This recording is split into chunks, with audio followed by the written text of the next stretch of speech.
Hai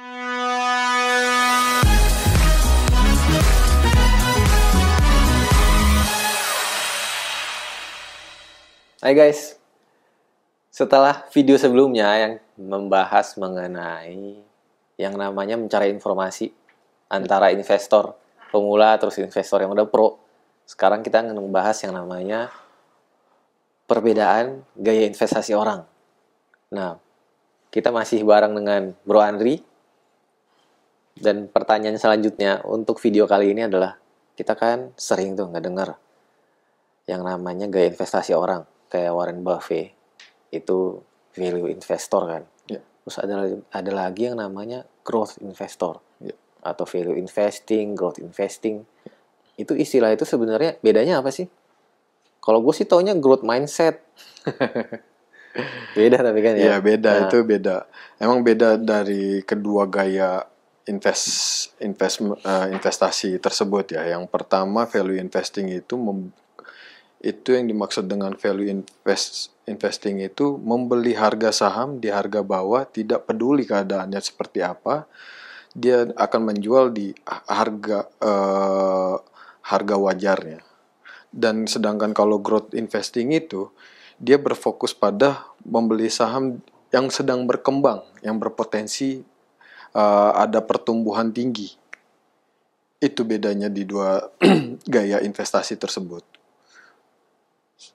Tapi apa ada kemungkinan satu saham tertentu masuk dalam dua kelas yang sama ini? Ada sebuah momen yang akan masuk ke dalam dua kelas tersebut. Kalau biasanya kan kalau yang dipakai Warren Buffett itu kan dia melakukan dengan value investing. Dia membeli saham tidak peduli keadaannya seperti apa, selagi menurut dia nilai wajarnya masih di bawah harga saham yang sekarang. Seperti itu. Dan ada growth investing itu di saat momen-momen ketika ekonomi mengalami pertumbuhan. Jadi dia masuk di value investing dan di growth investing juga. Gitu. Terus contohnya kayak waktu habis putar balik nih. Ya. Waktu 2020 setelah harga saham indeks IHSG itu anjlok, terus kan recovery itu. Ya. Itu kalau orang investor beli saham setelah recovery itu sekitar bulan 6 ya waktu itu ya. Itu namanya apa tuh? Nah, atau itu beda atau masuk ke dalam klasifikasi ini? Nah, itu masuk ke dalam klasifikasi dua gaya investing tersebut. Jadi di saat tahun 2020 itu harga saham mengalami penurunan. Tetapi harga nilai wajarnya itu di bawah. Jadi kesempatan kita untuk membeli itu pada saat itu gitu. Jadi masih dia di bawah nilai wajar tapi mengalami potensi pertumbuhan yang lebih baik nanti ke depannya. Berarti ini guys, kalau dihubungin sama kehidupan sehari-hari, seandainya lagi nyari jodoh nih, ada calon pasangan hidup yang menilai kamu pakai metode value investing, dia melihat masa depan kamu kira-kira growth-nya juga bagus. Iya, walaupun hari ini belum sebagus yang diharapkan ya. Iya. Misalnya orang yang kamu itu orang yang rajin berinvestasi, nabung, terus punya asuransi. Jadi kira-kira secara jangka panjang ada karakter bahwa ada ciri-ciri ya bahwa secara keuangan dia ini aman nih. Terus dia juga orang yang selalu menginvestasikan leher ke atas. Satu saat dia mungkin akan berhasil mencapai cita-citanya. Tapi itu sampai situ dulu. Nah, kalau kita misalnya langganan tuh yang namanya sinyal investasi, sinyal trading ya. Yeah. Kan ada juga yang namanya yang ya konsepnya dia value investor. Dia punya masing-masing gaya lah ya. Yeah. Itu cocok nggak sih buat semua orang yang namanya langganan sinyal itu? Kan profil investor itu kan berbeda-beda. Berbeda-beda. Ada yang mau cari mau nyari gampang, tidak mau melakukan analisa, ya dia melakukan pembayaran terhadap aplikasi itu, tapi ada yang ingin menganalisa sendiri, percaya akan diri sendiri gitu, tidak percaya akan orang. Kita lihat lagi profil investornya tersebut gitu. Soalnya pada saat sinyal itu keluar, dia belum tentu ngasih tahu kan bahwa misalnya buy saham ABCD untuk risiko rendah atau enggak, belum tentu ya. Belum tentu. Kadang kan aplikasi itu juga tidak selalu benar ya, tidak selalu benar. Karena pasar itu kan volatile, bergerak terus-menerus, melihat keadaan ekonomi sekarang, ke depan.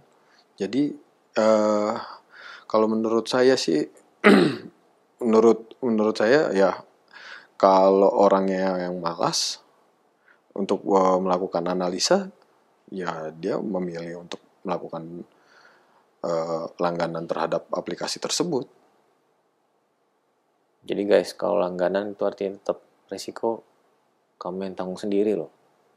Yang jualan ya nggak megang resiko. Kecuali misalnya masukin investasinya ke reksadana. Nah kalau reksadana itu gimana? Yang nanggung resikonya tetap investor kan? Tetap investor yang nanggung reksadana. Nah, reksadana itu juga untuk mempermudah investor pastinya ya kan. Karena yang mengelola bukan investor. Yang mengelola ada fund manajernya sendiri. Kita tidak perlu capek-capek untuk melakukan analisa. Sudah dikelola dengan baik, ya tergantung kita memilih manajer investasinya yang mana gitu. Karena sekarang manajer investasi juga ada macam-macam kriteria juga kan sekarang. Kita lihat dari mau yang kita pilih yang big, medium atau yang low. Tapi waktu kita memilih reksadana dan manajer investasinya, kita tahu nggak mana yang tipenya growth, mana yang value investing? Ya, kita bisa lihat di beberapa aplikasi yang sekarang ya, kayak ada beberapa aplikasi yang menyediakan data tersebut. Tapi Jadi dia udah lagi-lagi, gambarin nih, kira-kira manajer ini gayanya begini. iya ada. Lagi-lagi, ya kalau kita mau mendapat data tersebut, ya kita harus berbayar. Bayar guys, jangan ngarepin yang gratis, apalagi lewat Telegram yang di broadcast sehari 3 kali. Tiba-tiba bilang buy saham ABCD, terus Taunya anjlok.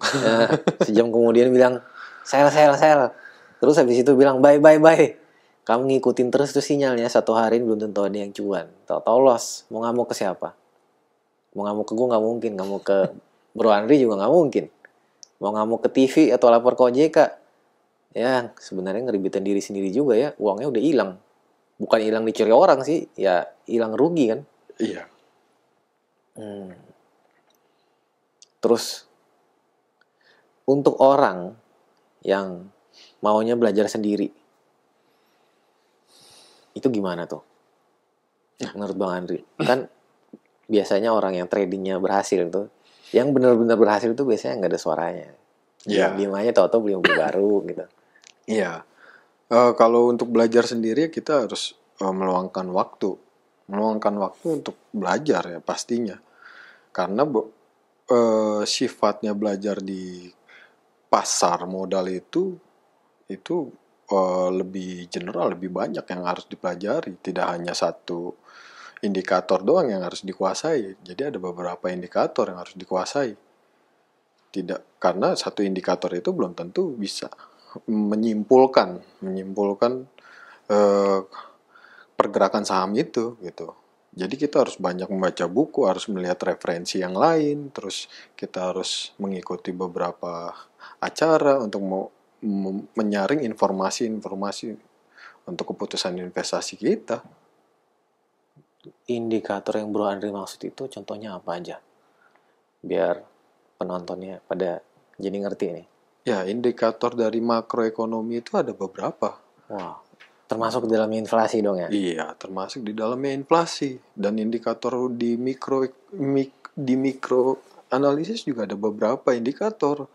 Jadi kita melakukan top down analisis kalau untuk mengetahui pergerakan saham tersebut gitu. Itu spesifik ke satu saham tertentu.